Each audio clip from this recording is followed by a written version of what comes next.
I only had the blur because I was doing interviews from my house, and Yeah, this that's doesn't what. look very professional. Yeah, you mentioned that to me. Uh, but I still like to call out your blur. It says it's recording now, but it didn't say anything. Feel like I'm happy where Yeah, the I got the little content. recording image in the corner. Yeah, okay, and that means it's recording then. Just didn't tell me that, The Zoom Mm. lady's not doing her job. Oh, let me do the prologue before we get too deep into this. It looks Well, I'm like still you're eating my Wheaties. yes.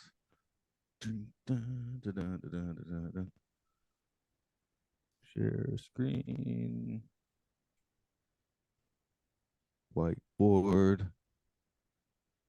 And this one's gonna probably need a format because you get a chunky one today.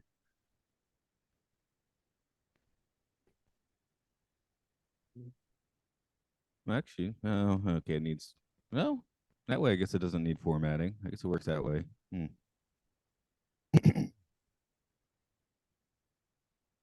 Let's see what else was I watching. Oh, just stupid YouTube videos, that's all. Mm. Like the northernmost town in Canada, which turned out to be very depressing. I've seen the northernmost town in Japan. Oh, right. Well, that's kind of a different story, though, isn't it? No, Yeah, the why can't I? the northernmost town in Canada, they sent a bunch of Inuit up there, and then half of them like froze to death. I was What watching a thing yesterday about the Israel in Africa. what they do in Africa? Well, they were going to make an Israel, a home for the Oh, Jews. like a different place. Okay. Yeah, yeah, yeah. But then the white colonizers complained about having to be resettled, so they cancelled. Oh, damn. Well, politics were different back in the day, I guess. Hmm. Yeah, Hopefully, this was like 1901 or something. I've gotten rid of my crackle mic problem. As soon as the Love Guru is over, I ordered this cable. So Mm. I just noticed that one was like especially crackly on my end. So I don't know what you were hearing, but could you hear crackle I'm on no, yours? I'm noticing crackle now. Now you are. Right Hmm. now? Okay. Huh. I don't know. We'll see. Hopefully. It's kind of Hmm. weird because some recordings there's like no problem. And then other recordings, like there's a little bit. And then like I said, I guess it's okay because there's four people talking, so I only talk 25% of the time, or probably 30. Mm. But yeah, but I'm like, definitely had a little crackle going that day. That day, maybe Yeah, well, like this one you talk a bunch. So right, right, okay. I closed my browser. I wonder if that helps. If it is a computer speed thing, I don't know. It's you might just be holding it too close to your mouth. you have to because if you're this far away, you can't hear it anymore. Oh yeah, I just still get the crackle anyway. Oh, okay. Well, it seems more crackly on this. Or maybe it's just because you mentioned it. I'm noticing it. Okay, that could be it. Because I can't hear it when I'm talking. That's kind of the annoying thing. I don't hear it until Mm. like it's in the recording. So Hmm. that's especially annoying. Because if I could hear it when it's happening, then maybe I do something about it.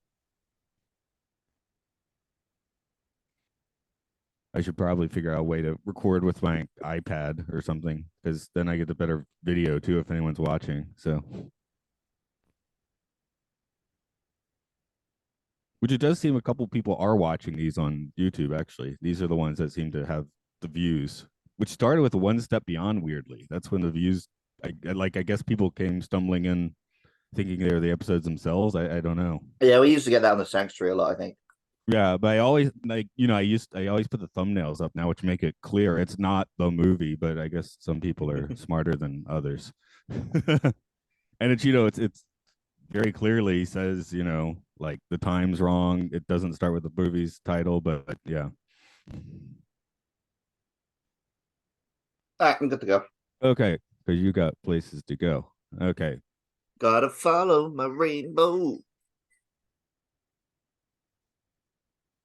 welcome to Time Enough Podcast. It's where we delve into all of the episodes of the Twilight Zone and beyond. This is Matt here, coming back after a bit of a spells. Luke, hi, Luke. Yo, what's up? Yeah, it has been a while since I've been on this one. Doesn't Uh, feel like it because I talk to you every week. right.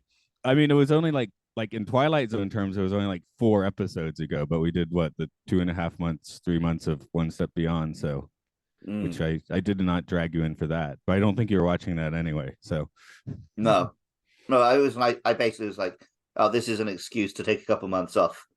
yeah, yeah. I mean, the stats do. People were still chiming in for those. It was an interesting comparison, but again, happy to be back to the zone. Today's episode is the little people. I kind of want to say it like a leprechaun for some reason. Because you're a racist. Yeah, I don't know.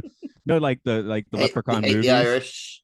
Have you? Yeah, was the what is the Mike O'Kane line and a gold member? There's only two things I can't stand: people who are oh god, intolerant, people who are intolerant against other people, and the Dutch. Yeah, sort of like that. Have you ever seen the Leprechaun horror movies? I know I you. think I've seen at least one.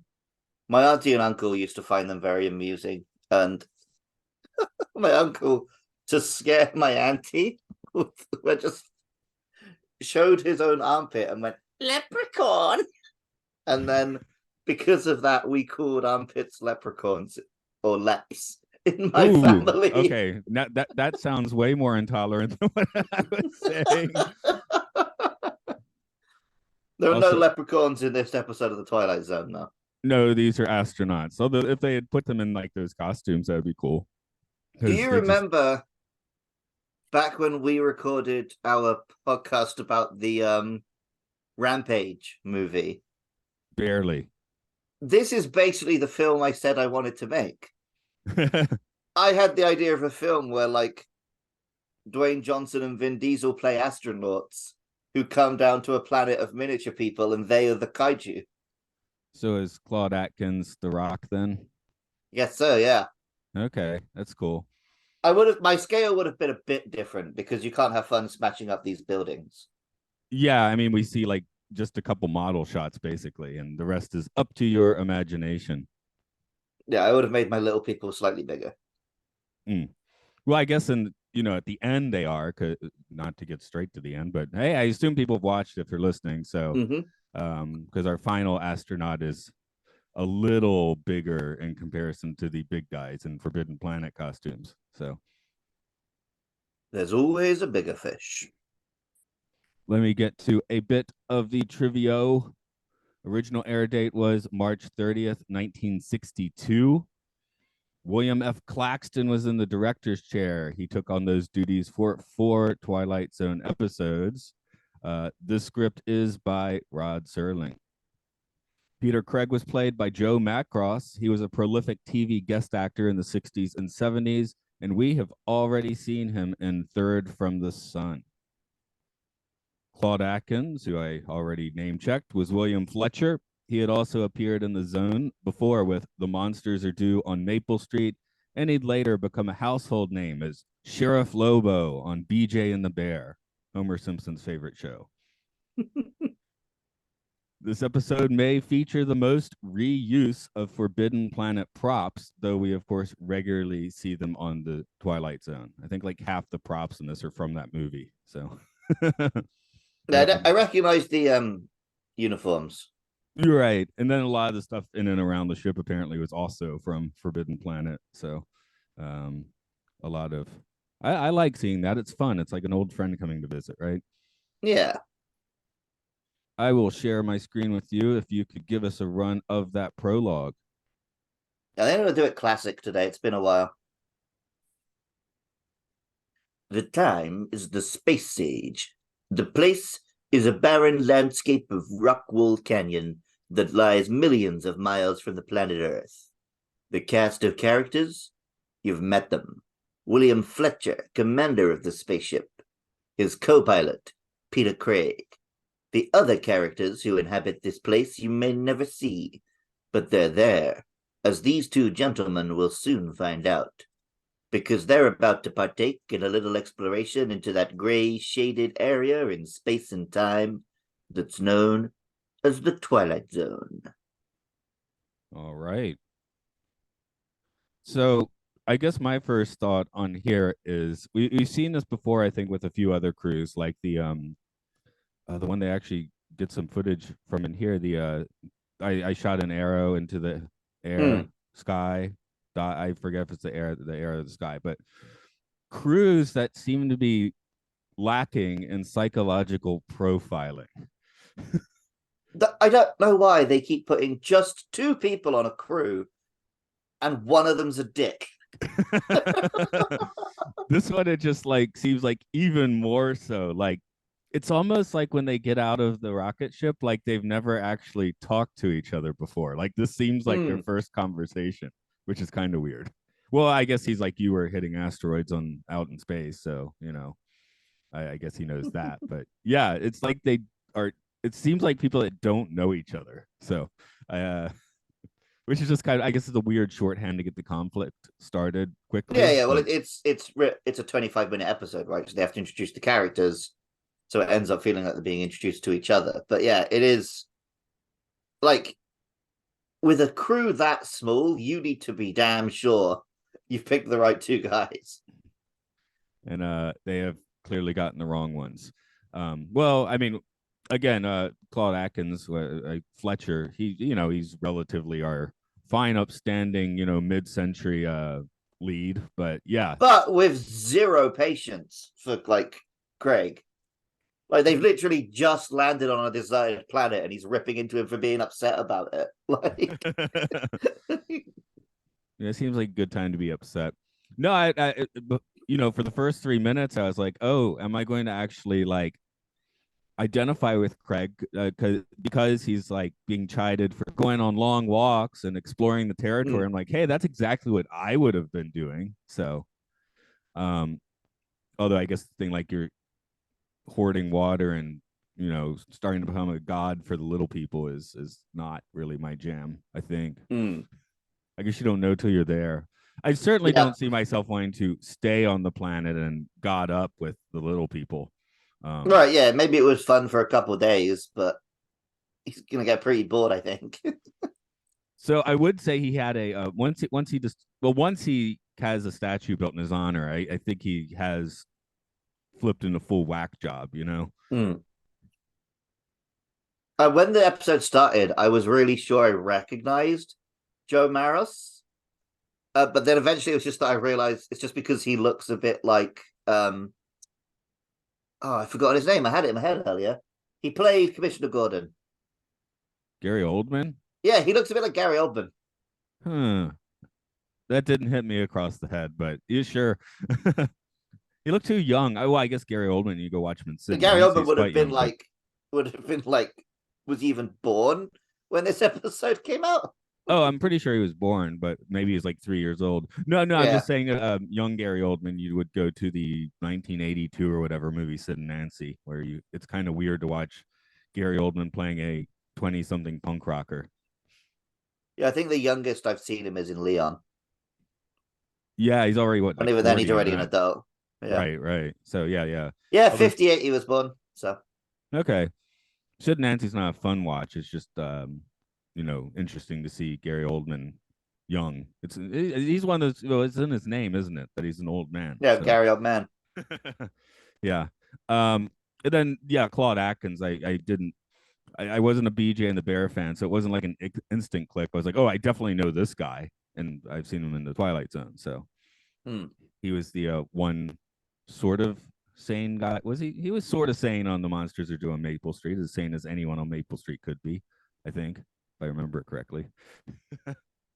He was the guy they were blaming at first, right? That might be right. Yeah. I think that might be right. So it's been what, 2.5 years in real time since I've watched that one, hasn't it? Oh, Cherokee American actor. Cool. Okay. Yeah. Rock on. Although they made him Born straight in up nobody. Georgia. Yeehaw. I did note that, but yeah, I tend not to get that deep on my trivia, as not to make trivia like 87 years long. Yeah. Um, how about I guess the first thing I started thinking of too watching this was Horton is hearing a who or Alvin. The actual voices sounded kind of Alvin like. Okay, yeah. My first thought was this was basically reverse Pikmin. Okay, could you explain that a little more for the guy who Pikmin's hasn't about played little Pikmin? tiny astronauts coming and walking around a giant Earth. So like they're walking around on dinner tables and gardens, and it's like giant forests for them. Whereas here, it's the astronauts come, and the planet is full of miniature people. Okay, that kind of makes sense. I was thinking about the time dilation thing, maybe because that's another Twilight Zone episode that the Hmm. Simpsons did, where they have the Genesis pool or whatever, where the Oh yeah, in like tiny Lisa's little petri dish. right, and within a day they're shooting lasers at Bart, that sort of thing. I mean, Mm-hmm. I did wonder if that was going on here because that statue shows up so quickly, and for people of that stature, that's like us building like a Dyson sphere around the sun, you know. Mm-hmm. Yeah, that was a impressive feat for one night. Another thing that kind of hit me thinking about this one is this like an early iteration of the Star Wars thing? Like, you know, good guys are not nasty to the droids, where bad guys Okay, are usually yeah, mean good to. guys. Good guys don't act like gods around the little people. Yeah, that Well, sort I of mean thing. that is a common word of wisdom, right? It's you judge a person on how they speak to the staff or how they speak to people they don't have to be nice to. And miniature people is the ultimate example of that. You can treat them however you want. Like, if I, do you know how I got this scar? It's not The, coming into focus, but I got a little scar on my wrist here. go for it. I know we've had this on a podcast before, maybe not this I think one, it's but relevant here. A kid at school was stepping on ants, so I beat him up. Just basically the end of this episode. well, Fletcher's a little less violent. He just flies away. Yeah. So The statue loses a head. yeah. Oh yeah, statues. And they do, when the large astronauts pick up Greg, they do a pretty bad job of it. I guess it's like when you're trying to move a bug out of the house and you end up smushing it. You're not trying to smush it, but it just occasionally happens. Yeah, the multiple different reactions to miniature people in this, because you've got Fletcher who's like fascinated, but wants to be kind to them. You've got Craig who's fascinated, but immediately is a dick to them. And then you've got the two giant astronauts who are just like, oh, look, a miniature man. Who cares? Oh, you've well, killed it. Never mind. well, they're large enough that they don't have to care, right? Yeah. Which I guess is the telescoping. Well, how big is this planet is also a good. Gravity would Is work it? quite different for all these different scales, wouldn't it? Maybe it's a Mario Galaxy planet for those two who are just, they can run around it in like a minute. Oh, and they can like jump off to the next planet. Yeah. That sounds like fun. I can That's go why with we it. never saw their shit. Is it a conceit or is it like a thing about human nature that priority one would be getting the rocket off of this not desolate planet. It has a little civilization. Maybe it has more of those. Yeah, they just Anyway, happened to land in the Grand Canyon. yeah. So anyway, though, it's not a place for them. So Mm. priority one should be getting off of the planet, and whereas I mean, is that just a full psychotic break? I don't know, man. I mean, what Europeans didn't belong in all those African countries, but they didn't leave.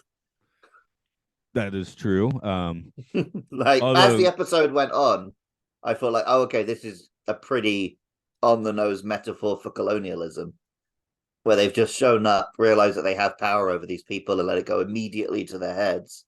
what's so much more insidious, though? I mean, what's the thing here? You force the country to build like something really expensive, like power plants, and then hold Mm, it over their head forever. And yeah, it's ours now. You can't pay for it. So, or yeah. anything you have, you give to us because we built the power plant, and forget running your country or having a budget for that. So, um, it's more economic. Where this is more like mustache twirling, maniacal.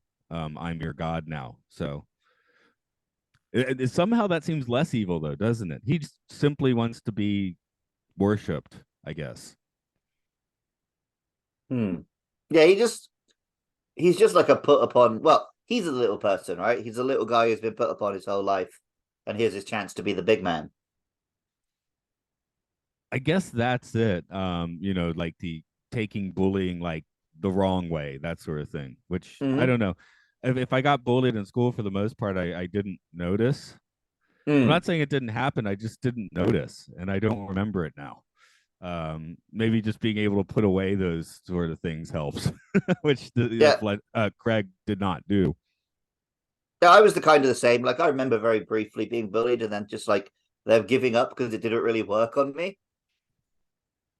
And Mercy has a similar story that she was a geeky kid. She was really into Beyblades, and like some of the cool girls came over and tried to be like, "You're into Beyblades," and she's just like, "Yeah." Like, oh, okay, I'll leave you to it. That uh, works.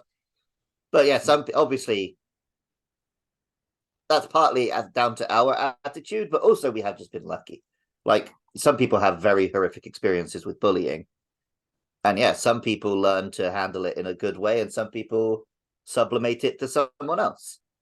Yeah, I had the benefit of from the fourth grade on being in basically the dorky kid school anyway. So Mm, um it was kind of like in high school, there were like two concurrent high schools running in there. So the regular students probably were again, I don't really remember much happening because I didn't notice, but I think something probably happened. So it was yeah. definitely happening at my school, but yeah, this is again a little bit of psychological profiling. I'm wondering, this is right when the American Space Program is really starting to get stuff in the sky or into space. So I do wonder when we started really realizing, gee, you can't just send like a wild ass test pilot into space, Mm. or model people, But I guess it was once we started thinking about landing on the moon, right? Because when you're just flying around, I guess you can just send, yeah, space jocks. It's one fine. nut job in a Mercury capsule is fine. You get old Coop up there, that's great. Mm-hmm. Once you get to the Gemini, well, that's the thing. America did send those two-man crews with Gemini, and I think the Soyuz were two-man crews in the 60s. I don't remember, Mm-hmm. but Well, even Apollo was only three with two in the lander. yeah, that's two landing on the moon. So I guess Yep. that's not quite as So out of this world if as we think. if Buzz and Neil had found a race of little people on the moon, They found which one would? Transformers. Yeah, They but found really Transformers are big big. people, right? Yeah. If they'd found little people instead, which one of them would have gone mad with power, and which one would have had to be dragged away? Oh, Buzz for sure. Ah, yeah, that was going to be my answer too. Neil Armstrong, quiet, keeps to himself. Yeah. Buzz, Buzz Aldrin, literally in Transformers 3. Well, the main guy that was talking about the moon landing being fake, what confronted Buzz Aldrin, who promptly punched him in the face. So Yeah, I know, absolute king shit from Buzz Aldrin. Oh, there's a bleep for you. yeah, that's why I glanced my clock. Well, it makes it easier later, doesn't it? But yeah, you do start to wonder like what kind of hijinks have gone on in space that we simply have never been told about. Um, Mm. oh, geez, I can't remember which guy it was. At one of the later Apollo flights, the guy, one of the astronauts, was secretly doing like ESP experiments on the way to or from the moon. So and later started the Noetic Institute or something, kind of a metaphysics institute. And that's a guy that actually made it to the moon, right? Nice. I mean, yeah, if Yeah, you're going to trip, there's no better place. yeah. It's talk But about we've like reached so far. when you're in the space between Earth and the moon, you have your eyes closed. Well, I think it's even in low Earth or where you just start seeing flashes of light, I guess photons or Mm. something. That would drive you nuts real fast. I guess that's one of the reasons long-term space travel is still kind of a bugaboo. We don't know how Mm. far away they are here. I guess people at He this says point, millions of miles, but he doesn't stick a number to it anymore, right? yeah, So that's better than previous episodes where I think he's put it in like the thousands and stuff. yeah, I was just wondering if like someone like complained before. So there's just don't put a number on it, man. Yeah. Well, yeah, like we don't have a year either. It's just the space age. It's the future. When did people start talking about the space age? Was it like Um, as soon as we sent a dude up there? Or... I feel like Walt Disney and the Nazi had a lot to do with it. yeah, okay. I guess with Werner von Braun. Yeah, but I mean those Disneyland TV specials in the mid 50s, at least for Americans, that would have been like a Mm. pretty notable bump in thinking about that sort of thing because those were the first mass consumption things that tried to realistically think about how would you get to the moon or how would you get to Mars, and the way I think one of the methods mentioned about getting to the moon is the one that ended up happening. So and then you get a Goofy cartoon. Those are fun things to watch, actually. Yeah. I can imagine. Yeah, but I mean, I love the Goofy cartoon. Oh, right. I don't know if Goofy ever went to space, though. Come to think of it. I mean, yeah, he's flown in the space between worlds many times on the gummy ship with Mickey and Donald and Sora. Oh, okay. I'm talking the classic cartoons here. Everyone goes to space in the end, right? Yeah, I'm pretty sure they're going to Star Wars soon.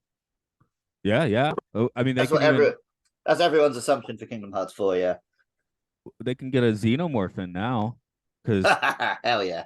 Disney bought Fox. So you can have predators, you can have xenomorphs. You could put the X-Men in. Well, that's Marvel already, but yeah. Alien versus Predator versus Goofy sounds pretty cool. That's okay. I need to get back to playing Kingdom Hearts. Again, notoriously, I've only played the ones that were crap. So on the DS. Did you want to throw out any other just general thoughts on this?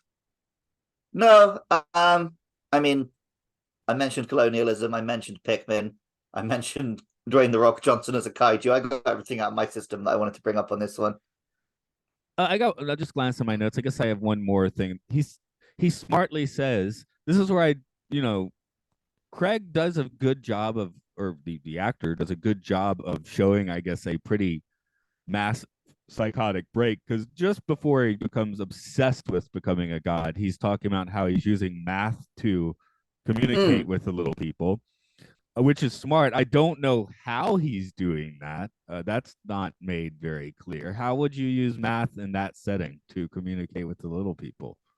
Oh, yeah, you start with just showing like one, one, two, one, two, one, two, three, four, just to prove to them that you like are thinking mathematically. And then I think from there you're meant to start showing the elements because you can show that I understand hydrogen is one with one, helium is one with whatever, like that. That's how they've talked about doing it with aliens before. So is he showing them a big whiteboard or something that he? Well, he's drawing it in the sand. Yeah. How do they see that? They're little people. They can't see that. Helicopter. Oh, okay. Yeah. That's what the Nazca lines are. Giant Peter Craig was communicating with the. There we go. That's it straight to it. That works, I guess. Um, well, let's do some questions on this one. Who, if anyone, enters the Twilight Zone in this episode? I mean, would you say that our two astronauts are of the Twilight Zone? Maybe one of them. Is it? Does intention make you of the Twilight Zone? I don't know. Because Because you could say that all the little people, they're just living their lives in their little town, and then these two things show up. So are they being pulled into the Twilight Zone? That's your rampage thing. Yeah. Okay. Yeah. Of course, then we have the larger astronauts being even more of the Twilight Zone because they're bigger, and a good death always throws you into a Twilight Zone, which is Craig's ultimate fate. So there's that. I should mention, as of recording, my most recently watched episode and listened to podcast was The Little Girl Lost. And that's the one with the most literal Twilight Zone. Exactly. Where like they go into a dimension that he calls Twilight Zone. Whereas here we're back to him just using Twilight Zone like it's a phrase people use. It is a phrase people use, especially it now. is now, but like I gotta respect the guy for just using it until it became a thing. Yeah, yeah. Like, because if it hadn't been popular, we'd have been like, stop trying to make Twilight Zone happen. It's not going to happen. But it did happen. You heard that World War II pilots would refer to Dusk or Dawn as Twilight Zones, Hmm. and so the idea has come up because Rod Serling did not know that, but he would have been in the back of the plane. So it's almost like maybe he subconsciously heard them saying it, and Hmm. it came up, 15 years later. Right. It's an evocative phrase. Yeah, and I think pilots now have had to stop using it because now it sounds like you're flying into the Bermuda Triangle or something. So Yeah, yeah. You don't want to tell your passengers we're flying into the Twilight Zone. is that what they do in that movie Millennium? I don't remember. It's been 30 years since I saw that. I have no idea. I was also going to throw out the idea that maybe the whole like any well, it's a weird situation, but I guess I like I said, I have problems with gravity with everyone's relative sizes, because Hmm. gravity would be a lot tougher if you're smaller. Yeah, and those big guys might just float off the planet. But other than that, it is just a weird situation, a weird physical situation, not suggesting any actual Twilight Zone. Just yeah, these Hmm. things are bigger than these things, so they're bigger than these things. Yep. It has Twilight Zone Yeah, I mean, irony. Yeah, it has Twilight Zone irony, but it is just like relative size. So well, also after the last episode I watched was Little Girl Lost, which didn't really have a twist, no, it had whereas that this one room. had. Yeah, but it's like it was weird throughout the whole episode, right? Mm. Whereas this had like such an obvious twist you can see a mile off. It was like going back to a well, there's got to be a twist, Yeah, and it I almost would have been a better ending to just leave him alone on his planet laughing. yeah, because again, you're like, well, what's going to happen to that guy? That does. Mm-hmm. I guess he has water, but how does he get like the Fletcher says they have very little food. Also, I have had MREs before, which is the meals ready to eat. That's what I assume they have, and yeah, those things do suck. So Mm. the complaints there were not unwarranted, which did make Fletcher a little overly bitchy at the beginning, as you mentioned. Yeah. What is the karma of desecrating your own statue that people made at great expense? I guess that's being crushed Um. by larger astronauts, but Yeah. It's kind of it's ungrateful on this Thanksgiving of all days. We don't want to be seeing an ungrateful oh yeah, we're character as recording this well on as that. Thanksgiving. That's why we're doing this episode, isn't it? Everyone else is Yeah. doing Yeah. Thanksgiving All your stuff. American guests are busy. That's right. Although I did look at the calendar, and Thursday, it turns out, is Japanese Labor Thanksgiving. Yeah. And we still worked on it. Yeah, we did work on it, but I just noticed that we kind of do have Thanksgiving here, and I never noticed. So It's just Labor Day. They just call it Labor Thanksgiving for some reason. yeah, and I guess it just happened to be on the exact day as American Thanksgiving this year, so it stood out. Mm-hmm. Because yeah, we went for lunch yesterday as we usually do, but literally everywhere was rammed. So we just ended up buying stuff and eating it on the bench. Yeah, I saw the line messages, so I followed the whole Oh yeah. the whole story. Well, I guess we'll focus on Craig then. Does Craig deserve to be squished like a bug in the Yeah, Twilight Zone? absolutely. He's the imperialist, huh? He's the first Yeah. guy up against the wall. Yeah, just like Britain at the end of the 20th century deserved War of the Worlds. I guess this episode does a good job of kind of illustrating that the people who get that mentality are not necessarily very well adjusted, happy people. Happy Mm-hmm. people don't do that sort of thing. Right. Yeah. Happy people get to fix their rocket ship and fly away. But yeah, if your only language is power, then eventually someone more powerful comes along. That's Yeah. inevitable. Would you put Fletcher in the Twilight Zone? Again, he just observes the physical stuff, really, and he never sees the big guys, or maybe he sees them as he's flying away because they're so big. But Maybe he knows them and like called them up for a laugh.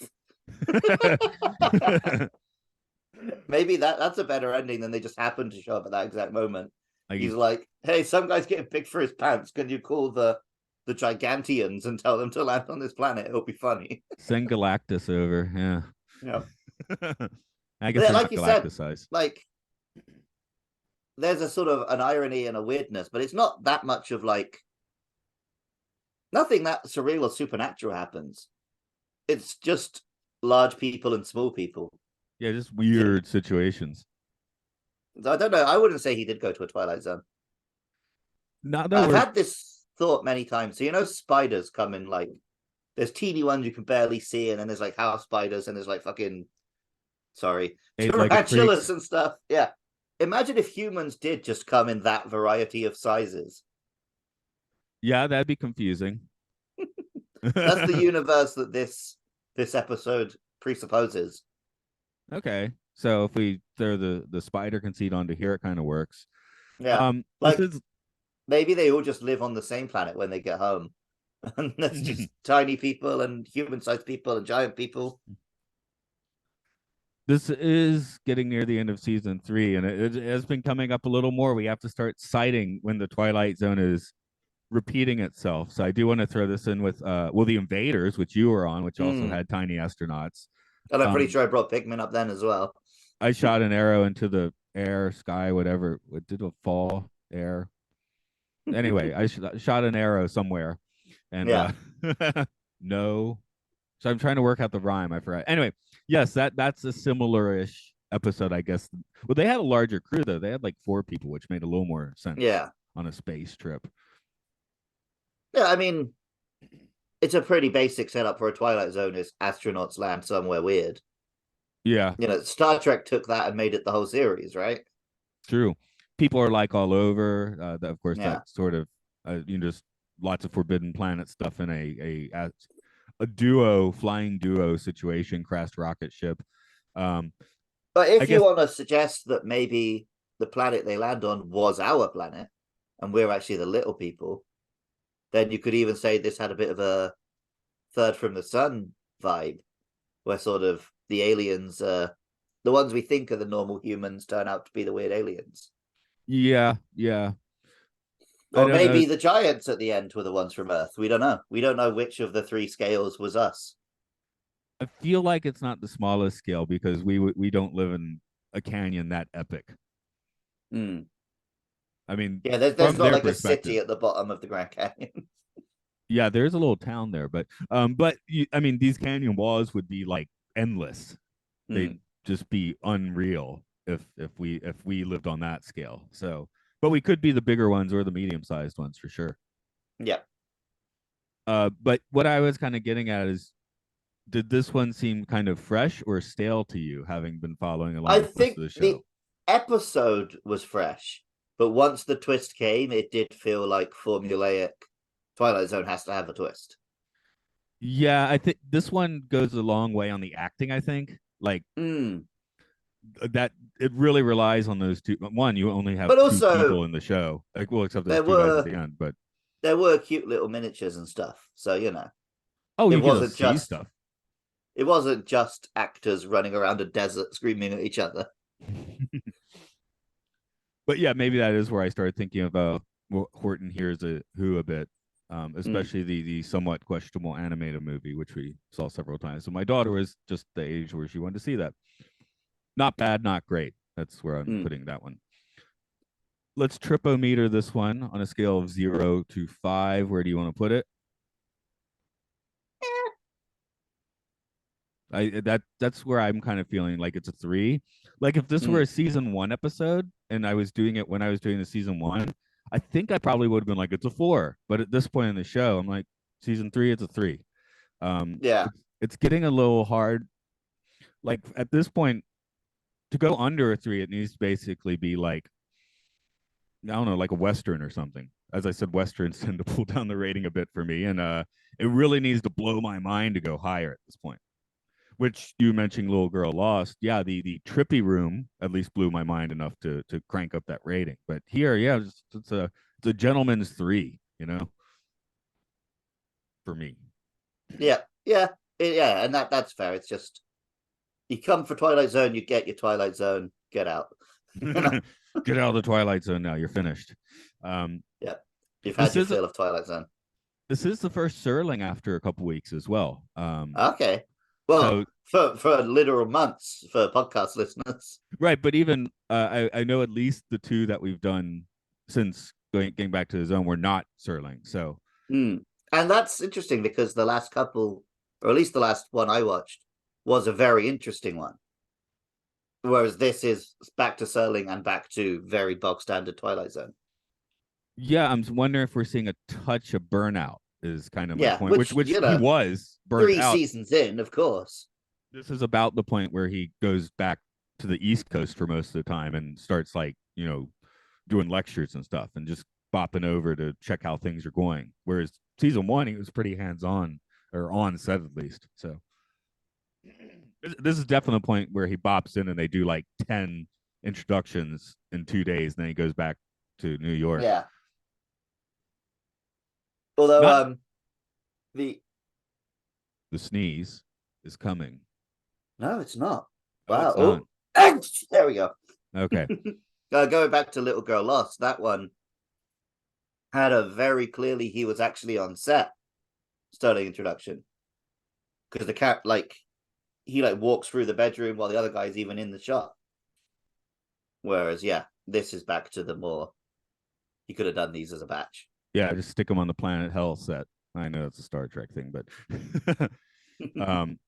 yeah, this one is very set bound. Just as a little trivia fun fact, it wasn't.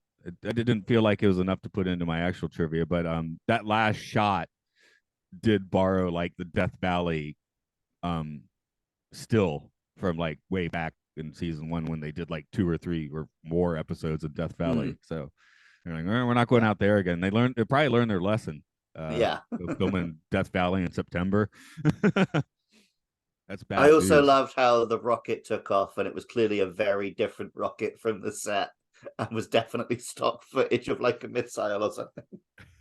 Oh, right. Yeah, it looked like a Mercury launch or something. Mm-hmm. So I mean, if you've got rocket footage, use it, no point messing around. Granted, the footage only shows it's the top of the rocket, and on set we only see the bottom of the rocket, so it could just be the top and the bottom don't match very well. True, I'll give them that. That it was a bad design, especially since it crashed. That also, or at least had to make a pit stop. Yeah. We'll wrap up this one today. I guess I'll just plug us all. So yeah, if you want to support Time Enough Podcast, you can find us on Facebook and stuff. On Patreon, Podcastius, where you can support Time Enough Podcast, get them early. Luke and I also talk about really good and really bad movies on Films and Filth. We talk about Space 1999 on Podcast 1999. That's too many numbers, too many nines. And some video game stuff where Luke loves Pokemon and talks about Pokemon. Hyrule Field Report about Zelda, and the game show where gamers game each other about the games. I think I got that all out. Yeah, that's pretty much the lot. You want to plug up any recent game shows? You have several you're excited about, I believe. Yeah, as this episode comes out, we've just done a big episode with Gary and Cole from Duck Feed, a much bigger podcast network than ours, which went really well, very funny. So check that one out. And then if you enjoy it, stick around, listen to some others. All right. In the meantime, I think I'm just going to become the god of my room, the master of my domain. That means something different, doesn't it? No, I'm going to go master my domain, if you know what I mean. Bye. Yeah, I was wondering if you caught that, because that I realized that was a Seinfeld thing. I mean, it's pretty obvious, mate. Yeah, it's pretty obvious, but that just it really got into a lexicon from that. Yeah. Oh yeah, you got my Spider-Man picture, right? Spider-Man picture? Yeah. On Facebook. Messenger. Oh, on Messenger, maybe. Yeah. When did you send this? Like 2 days ago. It's in the group with Mark? Right. Yeah, it's in the group one. I'm sure I did. Oh, yeah, of course. Apparently they just like made the mistake of inflating the two balloons next to each other, and that happened. Spider-Man's got something for your ass now. Okay, well, I guess go Godzilla it, and I'll catch you at whatever that 1:30. Are we doing Yeah, 1:30? Okay. yeah, we'll do a quick one. Talk about summer school and that, or winter Okay. school, whatever it is. Right, right. I guess it's winter now, almost. Stop the recording.